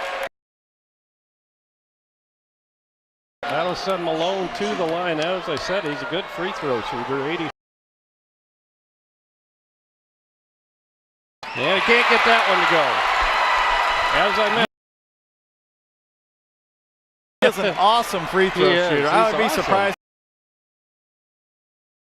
Oh, didn't work that time. Oh, he hit right. So Prairie Heights has taken off their full court press. So we're gonna, both teams are kind of settling back in what they do best, I think, right now. So do we go? 120 seconds to go. I would say no. Probably not. Let's just work it and see what we can get.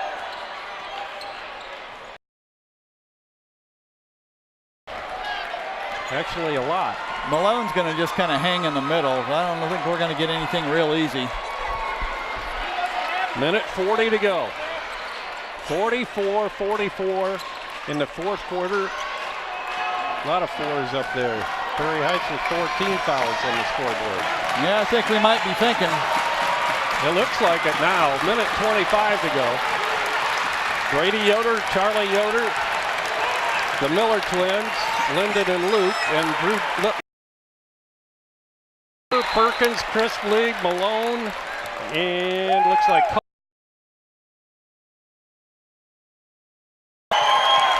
it's got to be Westview.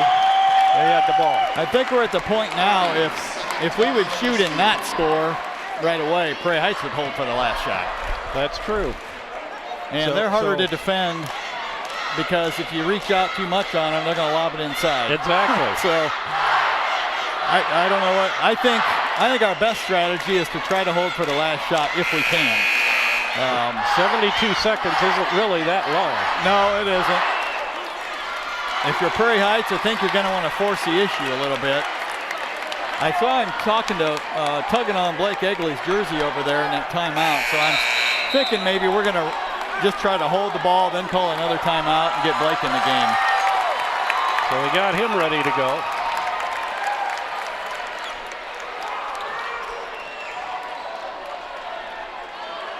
Drew Litweiler will inbound for Westview. Minute 12 on the Westview clock. Yeah, it doesn't look like Prairie Heights is going to just let us do it. They're going to come out and pressure us.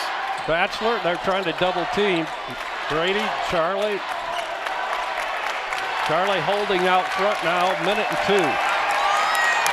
Inside a minute.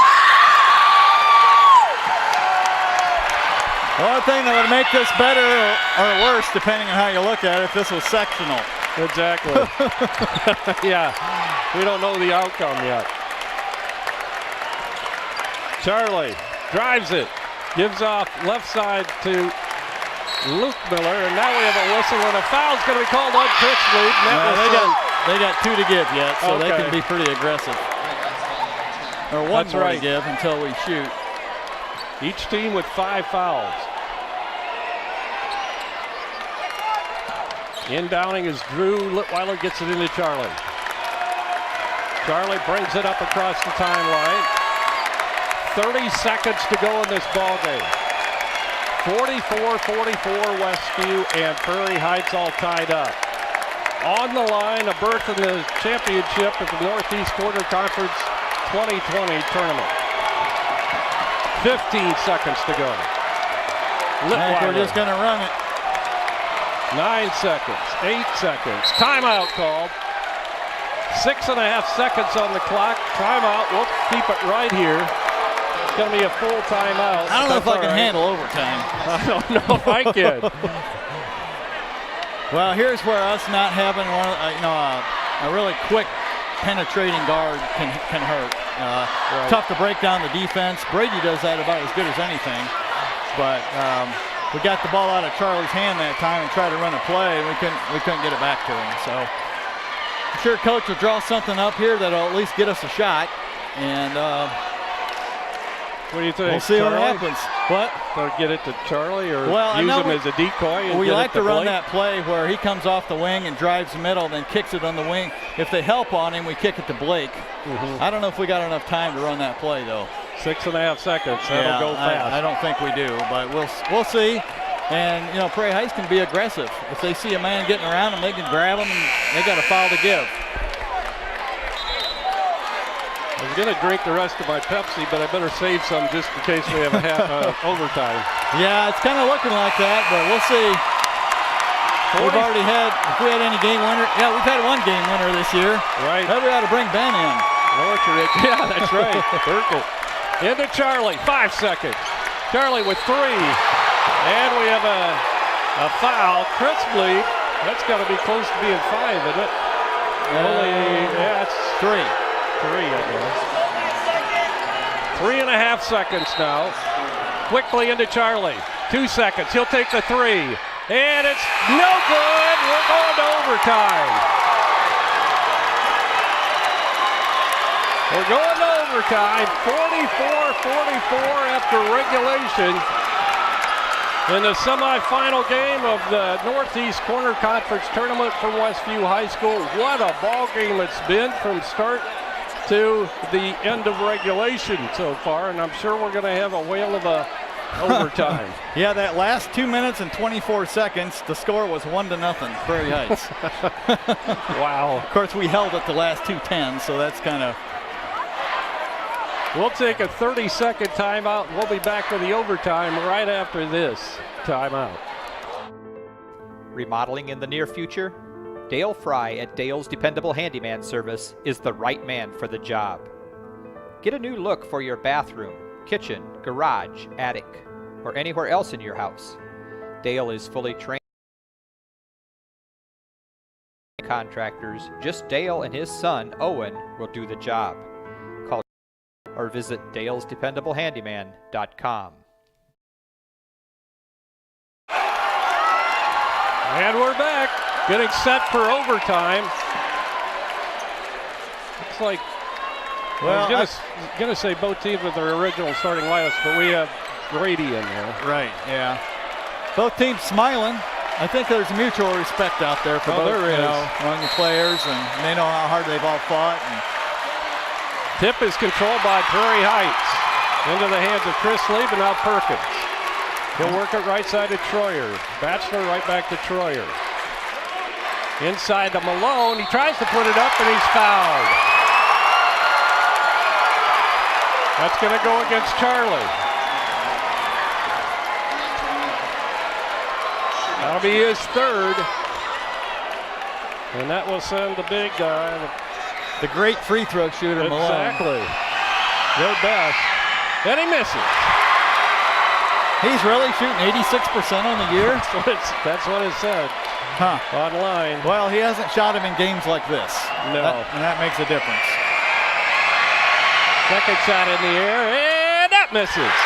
Battle for the rebound, but Charlie with the long arms is able to grab it. Now, we need to be aggressive here, I think.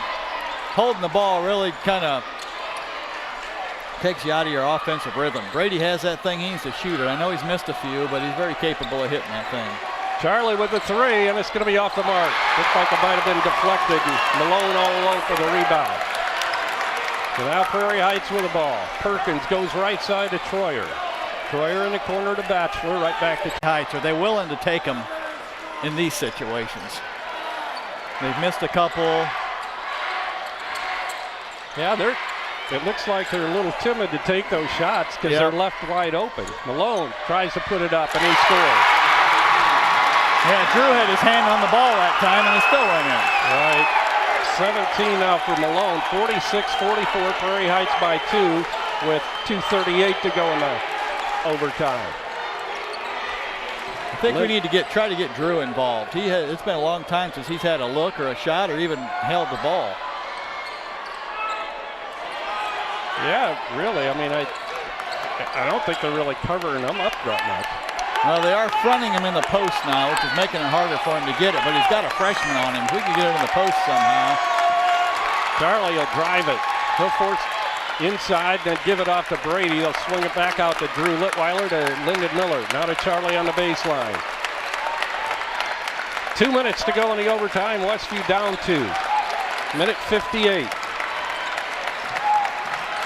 Charlie, top of the circle. Backs it out. Goes left side to Lyndon.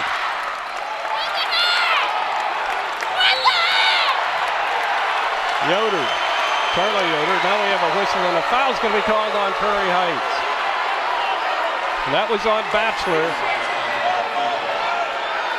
Was he trying to fight through a screen or something? No, they were just fighting for post position. And Drew was trying to get in front of him. And so Westview in a bonus now with Drew Litweiler at the free throw line. 3 shots up. No good. And Perkins with a rebound. Well, that was a big miss. Now Prairie Heights is probably going to hold the ball. Minute 35 to go in the ball game, and Prairie Heights will try to spread it out here.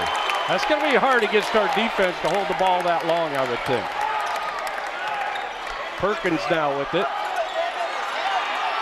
Arguably their best ball handler. He's looking pretty uncomfortable with it. Now to Troyer. Troyer has it knocked away from behind. Good try by Drew, but wasn't touched by any of the Prairie Heights team, so they'll get it back. Minute 13 to go now in the ball game. Timeout's called by Prairie Heights. Wow. What a game. 1 minute, 13 seconds to go in the overtime. Prairie Heights leads it 46-44. And Jamie, I don't think there's any doubt they're just going to try to kill the clock. Right. Yeah, that's a little risky. They may be trying to run something here. Yeah, if they can get a quick basket. They're going to go with a 3. They're going to go with like a 3-2 look. I can see their board from here. So, no, not anymore. It doesn't really matter what they're going to try. They have one purpose, and they're going to have to hit some 1-and-1s. And I'm sure we're going to probably try to get a steal for a while. And eventually, if you don't, you're going to have to. You don't want to give them a dunk. Right. Make them hit a 1-and-1 if they're going to salt this game away. Right. So. Both, as I mentioned, I think at the top of the broadcast, both teams pretty comparable at the free throw line. 73% for Westview and 77% for Prairie Heights. Right.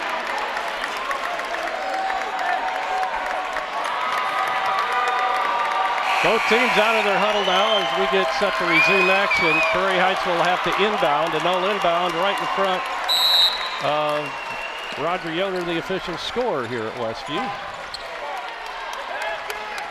Troyer gets it across the timeline. Litweiler on him like glue. Perkins now with the basketball. 64 seconds to go in the ball game. Prairie Heights by 2. Malone has it knocked away. Stolen. Westview with the basketball. Charlie got in there and knocked it away. Now Drew Litweiler. He'll get it to Charlie. Got to move the ball, get somebody open. 45 seconds. Lyndon Miller back to Charlie. Drew left wide open. He'll drive, puts it up, scores! Holy cow! Fouled. Wow, I think that's the highest they've come up off the bench. Drew had an opening on the baseline, and he took advantage of it. And at the same time, got fouled. Shots off the front of the rim, no good. We're tied at 46 now. Wow. 30 seconds to go. Prairie Heights with the basketball. Let's see if they'll call a timeout or what's going to happen here. Troyer with it. Perkins now drives. He'll pull it back out. 18 seconds. Luke Miller. Perkins has to give it up. He gives it to Chris Lead with 10. 46-46. 5 seconds to go in the ball game. Chris Lead driving. Gives it to Malone. Malone puts it up. Can't get it to go. But he's fouled.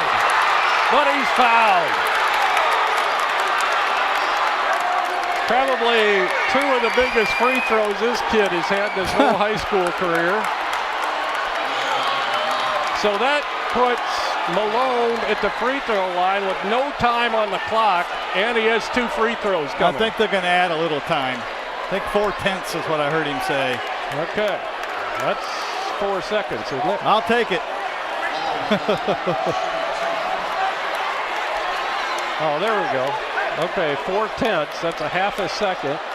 And Malone's going to be all, well, looks like he's going to be all by himself. But there's time on the clock, so what do they want him to do? Okay, Rob Yoder of Westview wants to call a timeout. I think we need a little bit of a break, and then we'll be back. Yeah, that whole possession would have been a whole lot different if we'd have hit our free throws. We've really missed a lot of key free throws this quarter, and, man, it's biting us. So they're in a perfect position if you're a player here. If you miss both, you go to second overtime. All you got to do is hit one. Yeah. So it's just been a great game. Ebbs and flows. We're going to grow from this game, win or lose. Oh, definitely. Prairie Heights will probably grow too. Hopefully we grow more. So ultimately it comes down, we need to beat these guys possibly one time this year, as long as it's the right time. So looking at the Westview timeout there, was that simply trying to ice Malone a little bit? Probably. The other thing that could happen is if I was him, I would, if you make the first one, miss the second one intentionally, because if you catch the ball and call timeout, yeah, you'll have nothing left. Right. So even now, a long pass, if he'd make both of them, you know, you'd have to throw a long pass and catch and shoot in the same motion. And it's just our best bet here is, well, obviously missing both. But definitely, if he'd missed the first one, that would help.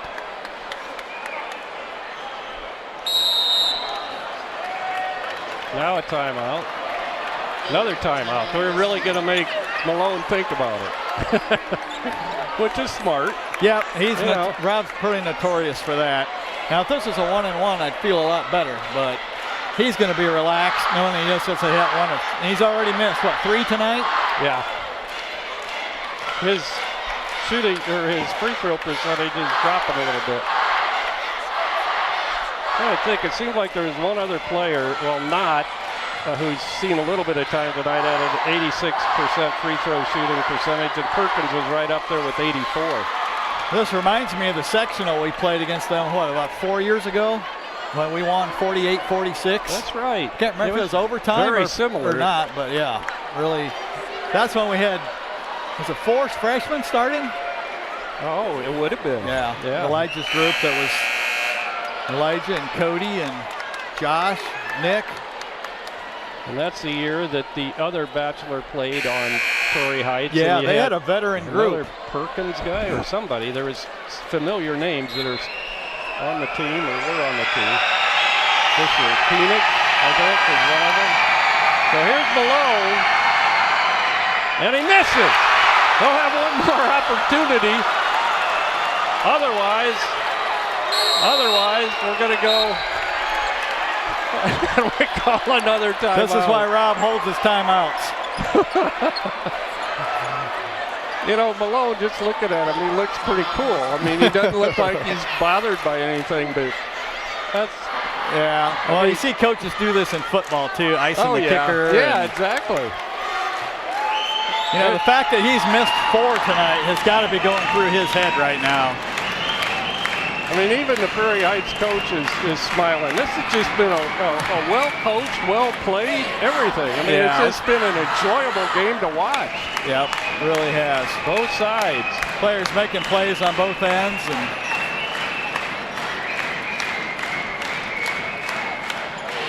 so both teams out of the huddle. Pretty much they're waiting for Dan to stop whistling, aren't they? Or maybe the buzzer to sound. Well, we called a full timeout, so we're going to right. take it all and make him stand out there. And yep. This is one, if you're a coach for Prairie Heights, do you talk to your player? If you have the other players around him, do you?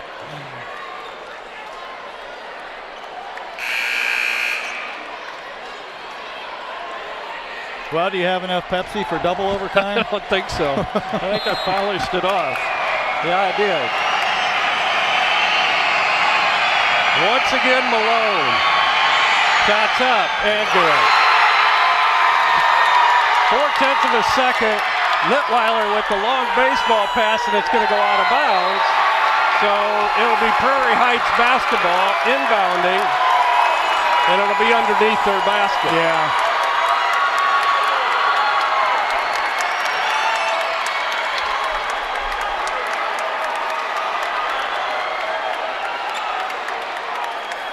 Chris Lieb underneath the basket with a 0.4 seconds to go in the game, and Prairie Heights with a 1-point lead. He's trying to tell him to foul, but he won't even. Chris Lieb, inbound pass, and the game's over. Well, what a ball game it's been. The Prairie Heights Panthers win it in overtime. The final score here tonight, Prairie Heights 47. And Westview 46 in overtime. And the Prairie Heights Panthers advance to the championship game down at Garrett tomorrow night against the winner of the Cherubusco Central Noble game. What a game it's been, but unfortunately Westview falls to Prairie Heights tonight, 47-46. Jamie and I will be back right after this 2-minute timeout.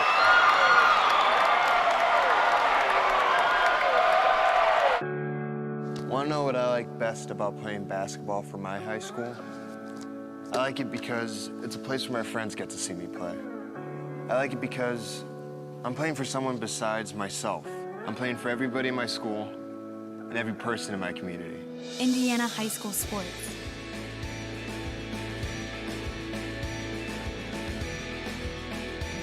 They're more than just a game. Come and see me play. If you're looking to replace or repair your home appliances, Topeka Do It Best Hardware is your local stop for Amana, Maytag, and Whirlpool appliances. Featuring in-home and in-store service and parts on most makes of home appliances. See JJ for all your appliance needs at Topeka Do It Best Hardware, an authorized Whirlpool and Maytag service center for over 40 years, located at the Blinker Light in downtown Topeka. Call them at 260-593-2973. Freedom Finish Works in Topeka specializes in both steel and aluminum. Their 40,000 square foot custom powder coat facility has the flexibility to run everything from one-piece custom orders to full production quantities. They also have the unique capabilities of powder coat, blast coat, as well as other highly durable coatings. They are your local source for powder coating. Freedom Finish Works in Topeka. Call 260-593-0204.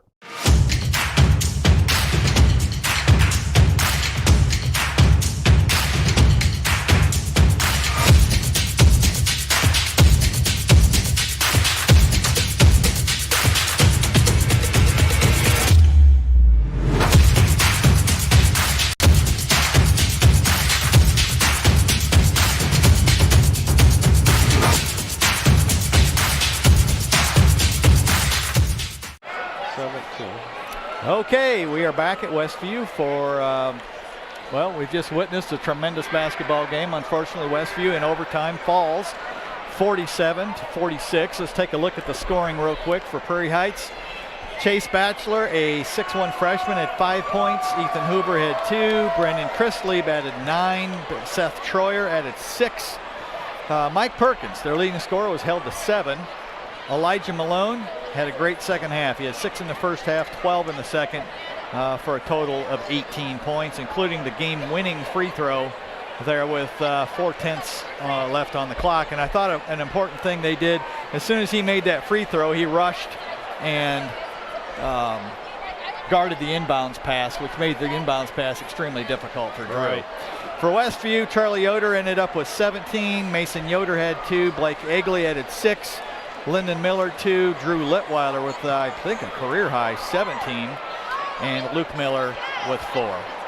So I think the stat, and I don't have the game stats yet, but one thing that stands out to me is I can't remember if we called it or they called it. We had 44 points with 2:24 to go in regulation, and we had 1 basket the rest of the game. Yeah. And, you know, we played good enough defense to win. They only scored 4 points the rest of the way, and they might have been all free throws. We just couldn't. Prairie Heights played pretty good defense. We had guys turn shots down, and well, we started spread out with 2 minutes to go in regulation, right? Yeah, and that kind of, and I can see the strategy there. I think it also can affect the team and take away your rhythm. You know, I thought Drew was in a really good rhythm in that fourth quarter and scoring for us, and we just completely went away from throwing him the ball. And that was the matchup tonight that we had the advantage of. And you saw he scored there at the end of the game to tie it and potentially give us the lead. Missed the free throw, but something to grow by. We need Drew to take charge, and for him to come through in a big game shows a lot of courage and toughness. Definitely. And, you know, I'm sure nobody feels worse than him about missing free throws. And it's kind of been a thing that's bit the team this year. This whole tournament, we missed free throws, and you cannot do that in a close game like this. It's the difference between winning and losing. And, you know, we weren't going to probably beat these guys 3 times this year. Right. And so maybe this is a good time to lose to them. You tend to have that revenge factor on the other side of things. Prairie Heights fought the whole game, almost the whole game, and they found a way to win. So they're going to have that confidence that no matter what's happening, they can come back. That's right. So we're going to need more offense. Just needs guys to hit some shots. And we did early in the game. We did not late in the game, and well, that's why we lost. So great game though. They couldn't ask for anything more, except for a win. Just could ask for a win. But another thing, it's not a conference loss, so that we're still 4-1 in the conference. That's right. We're 4-1. I think Prairie Heights is either 4-1 or 5-1. 5-1. And then Busco is 4-1. Right. I think. But coming up, or is it Central Noble? I think. Yeah, that's what it is. Yeah. Central Noble.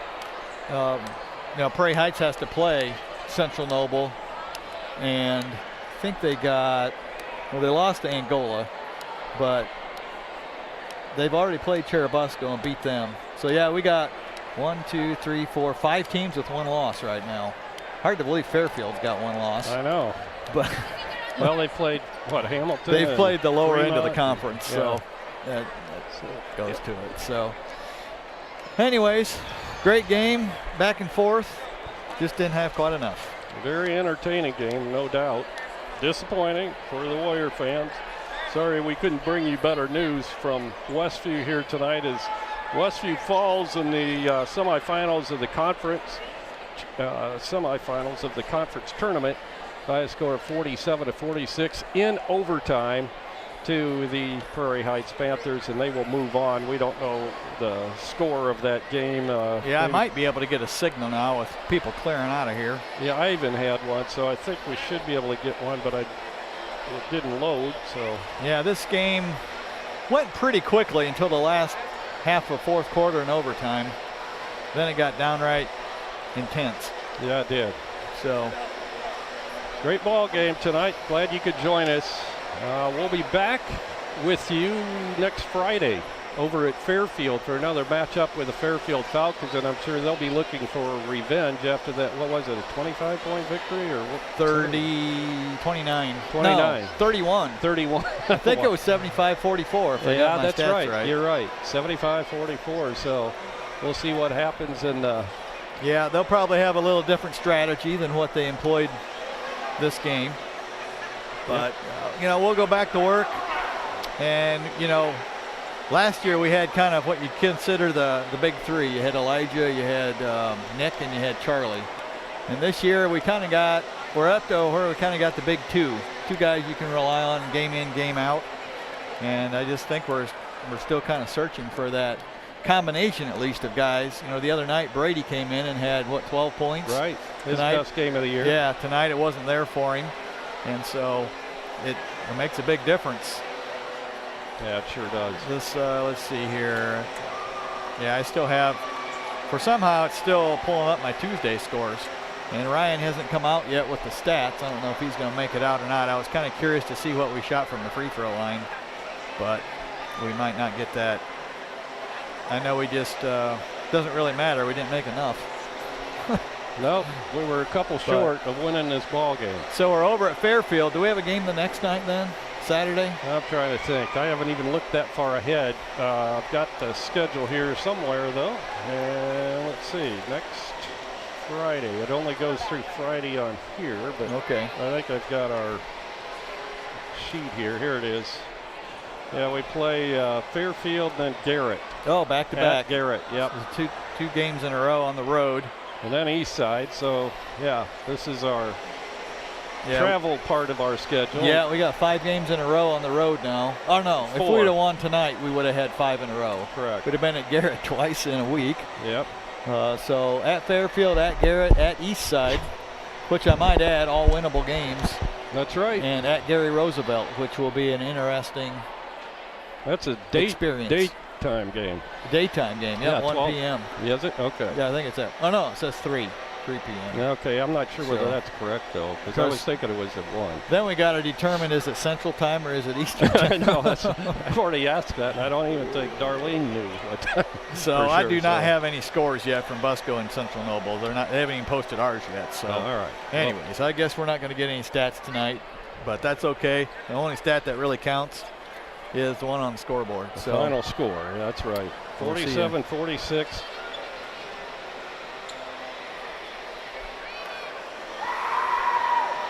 Okay, we just heard that Central Noble leads Busco 48-44 late in the fourth quarter. Oh, good ball game down there, too. Yes. All right, well, that's going to do it for tonight. Jamie and I will be back with you next Friday night over at Fairfield. And by the way, that's a doubleheader, so Dan will probably join me for the first game, and then Jamie will be along for the guys' game.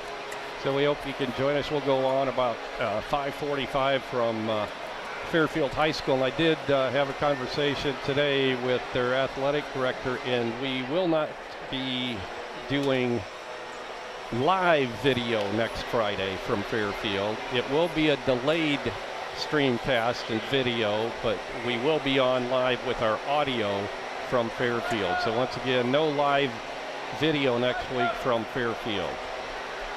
Thanks for joining us tonight. Tonight's game was brought to you by Tiffany's Restaurant on East Lake Street in Topeka, featuring nightly specials and a delicious buffet. By Hyde Auto Body, US 20 West and LaGrange. Also by Topeka Do It Best Hardware at the Blinker Light in downtown Topeka. By Topeka Pharmacy, your friendly hometown pharmacy. Also by Dale's Dependable Handyman Service. Dale is the right man for the job. By Freedom Finish Works in Topeka, your local source for powder coating. By Lehman Insurance and Financial Group in Topeka. Their passion is protecting yours. By Jerry Standard Service in Middlebury for your automotive repair and tire service needs. Also by Lake City Bank with over 50 branches in northern and central Indiana. By Topeka Clinic introducing Yana Schenkel, certified nurse midwife, now accepting appointments. And our halftime show and gold sponsor is Weaver Furniture Sales, south of US 20 on County Road 75 North in Shipshewana. Our individual sponsors are Tim and Donna Height, Dan and Dawn Byler, Jim and Liz Stump, and Oscar and Sophia Hostetler. So for color commentator Jamie Miller, for our engineers tonight, Dan Byler and Justin Geigley, and our camera operator Chris